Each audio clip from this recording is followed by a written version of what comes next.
Kota Medan.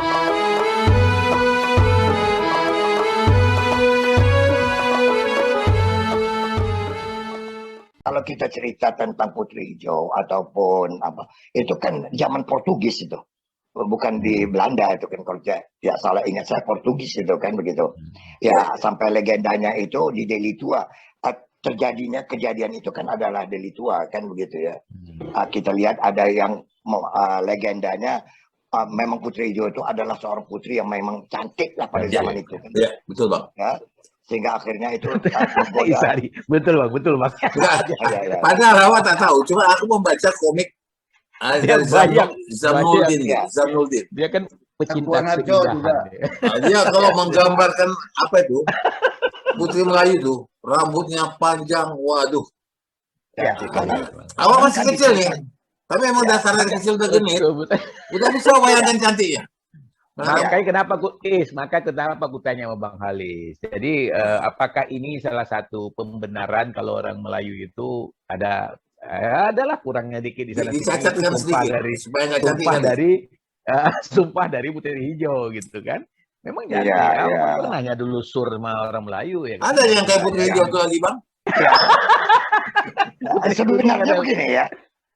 Dia namanya sebenarnya Putri mungkin ya. Nama betulnya kita sampai hari ini nggak tahu. Apakah karena dia senang dengan baju berbusana hijau, maka disebut Putri Hijau kan? Kita tak tahu apakah memang sampai hari ini masih perlu dilihat. Apakah memang parasnya memang warna hijau atau apa ya walau bisa kan begitu. Tapi yang pasti kalau menurut orang memang dia selalu busananya warna hijau kan gitu. Gitu. Saya berdasarkan akal yang sehat, ya saya lebih percaya dengan penggunaan warna tersebut kan begitu. Tapi dia cantik, nggak bisa dipungkiri. Kenapa aku bilang nggak bisa dipungkiri? Orang Sultan aja sampai tergiur datang menjemput, semua persyaratan yang diminta oleh Putri Hijau dipenuhi, dia ada di dalam kaca dan lain sebagainya. Itu kan. Nah, sekarang gini Bang Halis, aku kepengen supaya orang yang nonton acara kita juga ada anak muda paling nggak tahu sejarah yang dia masih bisa menyaksikan. Misalnya Abang bisa nggak gambarkan di depan Istana Maimun itu kan ada Masjid Raya, sebelahnya ada Kolam Raja. Nah kan, jadi jangan mereka tak pikir Kolam Raja itu cuma hanya tempat wisata biasa, itu ada sejarah gitu kan. Kira-kira begitu. Itu bisa nggak? Mungkin Abang pasti banyak dapat cerita gitu. Jadi kan kita kembali ke era tadi itu ya, ke era bahwa akhirnya putuslah kita bicara era modern lah sekarang kan begitu ya. Sampai tahun 1899 dipindahkanlah ibu kota dari Labuhan, pindahlah ke Delhi ini kan gitu. Maka itulah nampaknya bangunan-bangunan yang ada di Delhi itu diawali dulunya istana itu sebenarnya di Kota Masum, tempat Jaya tinggal. Oh gitu. Yang di dekat dulu kalau pernah ingat ada dulu di Jalan Nusantara tuh Bioskop Nusantara. Tahu. Karena aku anak Kota Masum juga Bang. Tahu. Aku Bioskop Nusantara aku tahu. Apa ingat aku sama kepindingnya. Pokoknya begitu kita masuk di bioskop tuh, kita buka dulu kursinya, pukul dulu kan, tak. Iya betul. Udah tuh bawa koran. Bawa koran kan gitu ya. Sekarang kemana Hari? Kutu busuk kemana sekarang Hari? Kok nggak pernah kedengaran lagi tuh? Berubah wajah dia. Jadi virus corona ini sekarang ya. Terus kutu busuk itu sekarang jadi bangsat terus. Bangsat betul itu. Ada 3 nama, kutu busuk, bangsat. Jadi nggak ada lagi kutu busuk, nggak ada bangsat semua. Kepinding. Jadi berubahlah dia kan, pindahlah istana tuh ke jalan istana sekarang tuh kan begitu. Ya istana yang cukup megah lah pada saat itu. Megah kali Bang. Ya sampai hari ini kan masih tetap juga dijadikan ikon yang Kota Ya Medan. dan aku Bang, ketika setahun lalu aku di Medan itu, kalau malam aku keluar dari arah Masjid Raya, itu istana itu tidak dimatikan lampunya. Wah itu megahnya. Aku ambil berapa foto ya cantik kali istana itu. Ya, kau tahu aku sempat miris dulu ya. Ini koreksi ya Bang. Waktu dulu ada almarhum Leman, mungkin kenal lah Bang. Ya kenal, udah meninggal. Jadi aku datang ke sana itu kan kaget aku mutar ke belakang Bang. Ternyata itu kan rumahnya rumah panggung, itu istana itu kan panggung. Nah, di bawah itu jadi pemukiman, jadi rumah keluarga. Rumah keluarga ya kan? Waduh, Ya. sangat memprihatinkan menurut aku. Ini kan peninggalan sejarah yang harusnya tidak digunakan. Tapi aku nggak tahu setelah itu kata si Isari. Tapi yang terakhir aku datang, sudah mulai bagus ya. Artinya aku datang, udah disediakan baju adat, buat foto kami. Anakku masih kecil tuh, ya. Udah mulai ada inilah, udah mulai utilisasinya udah mulai bagus, mengutilize potensi yang ada. Nah sekarang aku mau tanya, itu di bawah-bawah itu masih ada orang tinggal nggak, Bang Alis? Iya, kan Masih.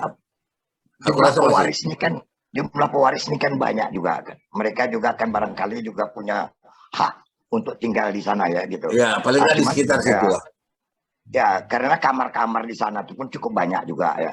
Hanya saja mungkin karena renovasinya itu yang kurang mengikuti artinya apa dengan posisi istana tuh kelihatannya macam semrawut ya kan gitu. Ya, satu lagi Bang, kan dana bantuan dari pemerintah kan kecil sekali. Nah, itu kita sebenarnya apresiasi. Kalau tidak dulu kan barangkali kesultanan akan sulit untuk menjaga memelihara itu kan mungkin ya.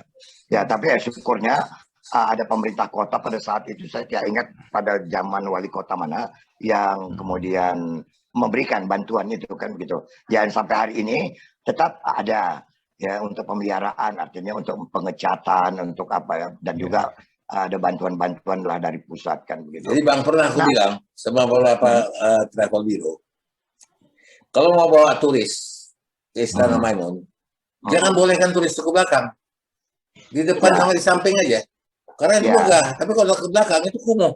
Iya, itu yang aku maksud. Nah, dan tanah itu kan sampai ke Polonia kan tanah itu Bang. Betul. Tanah ulayat, sungai di belakang itu kan ya, walaupun sungai itu sudah berpindah dari tempatnya kan. Dan sudah mulai dijual-jual kan orang bikin perumahan. Bukan, aku nggak cocok itu. Sebetulnya bagi aku yang punya kenangan indah istana itu adanya Gang Meriam sampai Pantai Burung.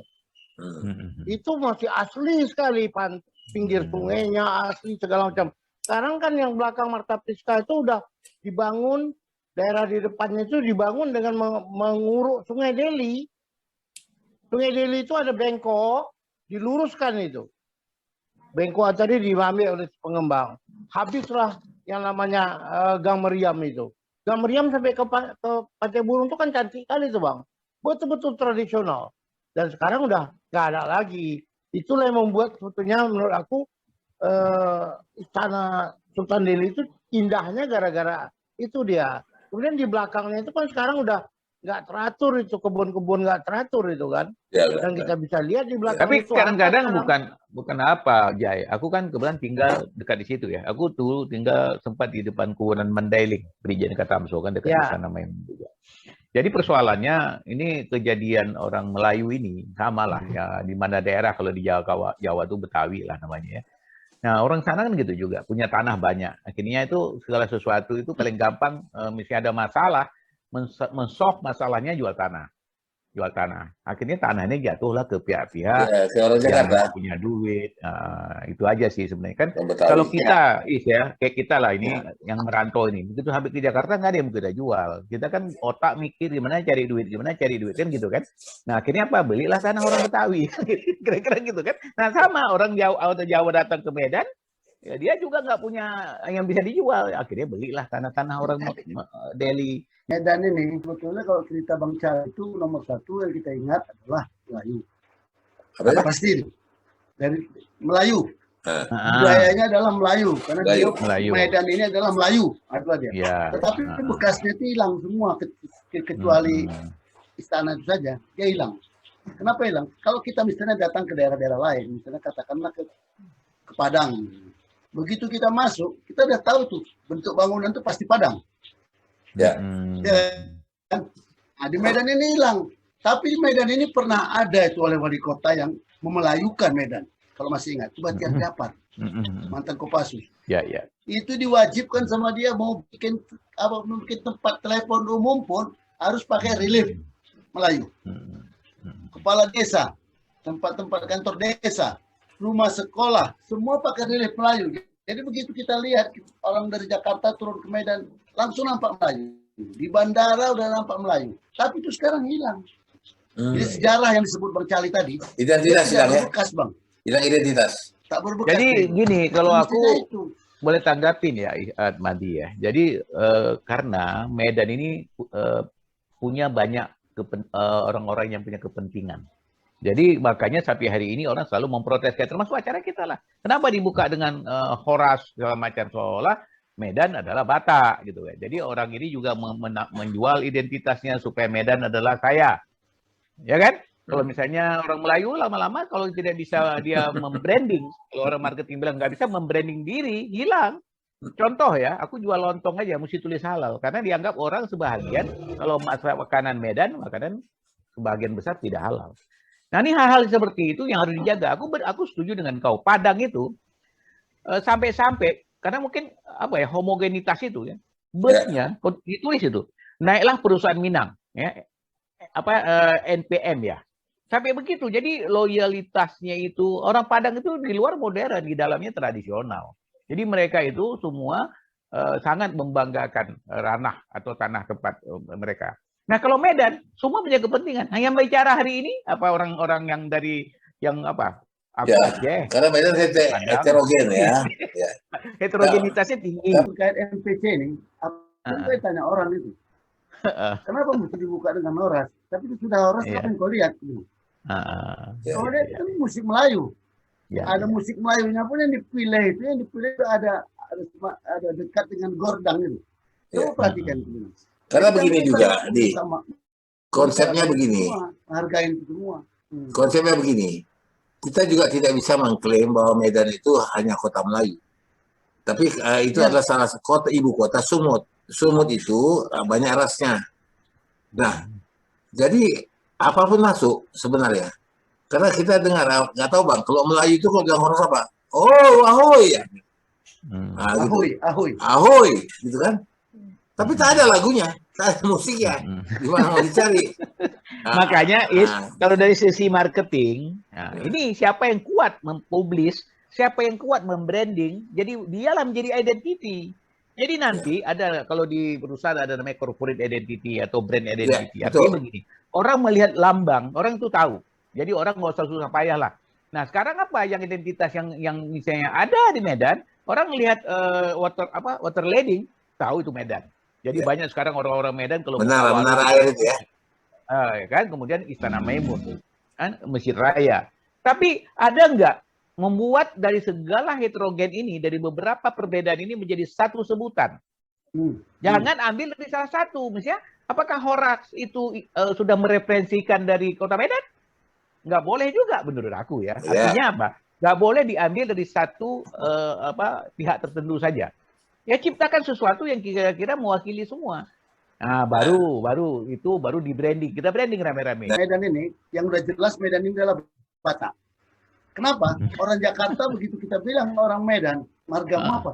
Ya, aku minta di Medan itu. Aku bilang aku anak Medan, apa marga? Jawa, ada Padang. Nah, itu tapi karena kan gini ku bilang ya, kekuatan branding itu yang luar biasa. Orang Batak itu di mana-mana itu dominan. Iya, betul itu dia. Ada. Ya, dia misalnya kuasain apa? Dia hebat nih kalau dari marketing namanya positioning. Dia kuasain apa misalnya? Angkutan. Kau lihat tuh sampai ada lawak juga grogol. Semua dilogat-logatkan seolah kalau udah bicara bus itu Batak. Bicara pengacara ada sinetron misalnya. Kalau pengacara pasti orang Batak. Ya kan?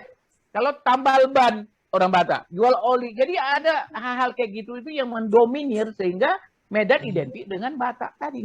Nambal ban itu cuma marga Nababan ya, nambal ban. Tambal ban. Apalagi gini terus, orang Batak pun kalau dia di Jakarta ditanya, kau dari mana? Dari Medan. Lalu ke Medan, tak pernah aja ke Medan. Tempat, BTL, Batak langsung. Sekarang yang bahayanya kita, seharusnya akar bahasa Indonesia kita tahu adalah bahasa Melayu. Medan adalah Melayu. Kan akar bahasa Indonesia itu Medan. Tetapi bahasa Medan ini sudah berubah. Sekarang kita menulis di media pun tidak pernah pakai ngompas lagi. Kalau dulu kan polisi itu kan kompas misalnya gitu kan istilahnya. Artinya kalau kita minta duit sama orang kan kompas. Sekarang udah palak. Jadi kita menulis berita pun tetap udah dipalakin. Bahasa Jakarta masuk sama kita.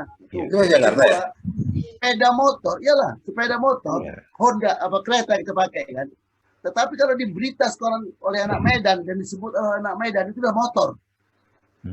Udah sama dengan yang ada di sinetron, motor, kereta. Jadi aku setuju Aku Padahal sekarang nggak pakai kereta aja.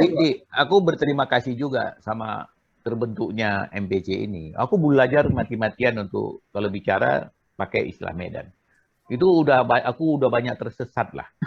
Jadi kemarin aku tulis aku di WA grup. Anak Medan banyak sesat. Aku tulis kan. Ini grup ini asik berantam aja. Terus dikomentarin sama adik-adik itu, bukan berantam. Aku beginilah. Terus aku melihat sebagai seorang penyiar lah kan begitu ya. Kadang-kadang bahasa-bahasa yang dilontarkan itu kita untuk menjaga image ya, bahwasanya kalau kita tidak menggunakan bahasa yang lebih dikenal di nasional atau seperti kata Madi tadi tidak mengikuti cakap orang Jakarta, itu dianggap kita itu ketinggalan kan begitu ya. Dan sampai hari ini mudah-mudahan aku tak pernah mengikuti model begitu. Pakailah bahasa Indonesia yang baik dan benar.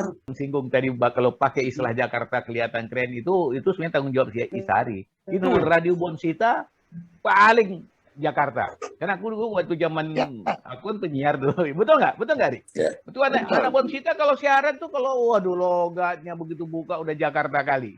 Iya kan? Ya. Padahal Bonsita apa tuh, Rus? Padahal Bonsita itu apa, Rus?